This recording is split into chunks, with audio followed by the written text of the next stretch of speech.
La modernité repose sur trois hérésies anti-traditionnelles qui permettent aux dirigeants économiques d'asseoir leur pouvoir utilisant notre capacité innée à la dissonance cognitive. Même si nous nous apercevons que cela ne va pas, on dit souvent on vit dans un monde de dingue, eh bien nous continuons quand même à vivre dans ce monde de dingue.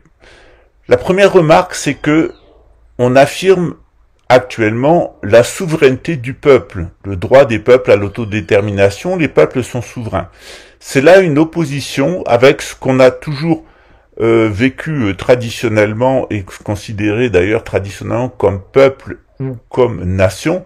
Le peuple, c'était l'ensemble des personnes qui vivaient dans un endroit où ils s'étaient sédentarisés, et les nomades, eh bien, c'est-à-dire la nation, eh bien, désignait un groupe de personnes se déplaçant. Or, ces mots ont changé de sens à l'époque moderne. On nous dit qu'il y a un peuple, que ce peuple constitue une nation, qu'il a le droit de vote, que c'est lui qui décide, et que c'est lui qui a la souveraineté. Alors qu'autrefois, eh bien, la souveraineté était à Dieu, elle était donnée à certains humains qui devaient faire la preuve de leur capacité à conduire la société, qu'elle soit de nomades ou de sédentaires, vers plus de sagesse et plus de jouissance au niveau spirituel comme au niveau matériel. À l'heure actuelle, eh bien, les peuples ont tout pouvoir et on voit quel est le résultat d'un système où les peuples ont soi-disant tout pouvoir, mais en réalité, quelqu'un d'autre décide pour eux, mais leur fait croire, en utilisant la dissonance cognitive, que les peuples décident eux-mêmes. La deuxième hérésie, c'est la construction de croyances, principalement nationales, la nation et le droit, qui sont construits sur la base de souvent une ancienne révélation religieuse, comme celle du christianisme, de l'islam ou du judaïsme, mais surtout des faits historiques qui sont commémorés sans fin comme constructeurs d'une identité. Et on n'a plus donc une transmission à travers d'une religion universelle, comme l'islam, à travers plusieurs branches, ou depuis Jésus, à travers plusieurs branches. Non, on a quelque chose qui s'est construit sur la base de ce qu'on appelle désormais une culture, avec des faits historiques qui s'y raccrochent, et on construit par la sorte une sorte de récit national, comme dirait Éric Zemmour, qui est d'ailleurs en constante reconstruction, et qui est fabriqué par une pseudo-élite qui construit ce récit en fonction de ses intérêts propres. La troisième hérésie, c'est le libre-échangisme humain, monétaire et matériel, qui est très différent de ce qu'on faisait dans les traditions, c'est-à-dire qu'autrefois on aménageait le territoire dans l'intérêt des groupes ethniques, en prenant soin de ne pas détruire cet environnement.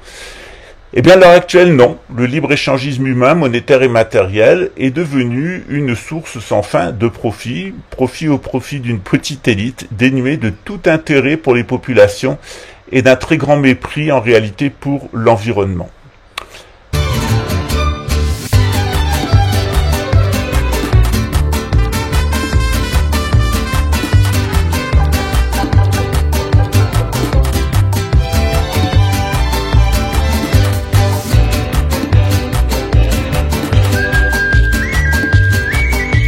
La génétique de la population mondiale est maintenant cartographiée dans sa ventilation et ses mouvements de groupe au cours de l'histoire. La carte des migrations et des branches explique pourquoi nous sentons plus ou moins proches de certains groupes et certaines zones géographiques et pourquoi d'autres nous révulsent, comme ça, systématiquement. Eh bien, en réalité, nous sommes à l'heure actuelle dans un système où le peuple assume tout, où la croyance est sans cesse reformulée, ça s'appelle la science et la politique, et où une poignée de riches qui sont véritablement hors sol, les super nomades, les hyper nomades, s'enrichissent de manière exponentielle au détriment de la collectivité. Cette situation, elle est nouvelle dans notre histoire. La dépopulation, qui est justifiée par le fait qu'on dit que le peuple est devenu sale ou inutile ou obsolète, les idéologies monstrueuses, et la fortification d'une élite de 1% de riches décideurs qui n'assument aucune conséquence de leurs décisions est la facture caractéristique du XXe siècle. Si nous ne nous mettons pas fin à ces trois croyances, la souveraineté du peuple, les idéologies nationales et le libre-échangisme humain, eh bien, nous allons nous précipiter vers une impasse criminelle, pseudo-religieuse et civilisationnelle qui continue à proprement parler la gouvernance mondiale. Nous y sommes et personne ne semble réagir à l'imbécilité de la démocratie, du New Age et des propositions de sociétés nanotechnologiques gouvernées par IA.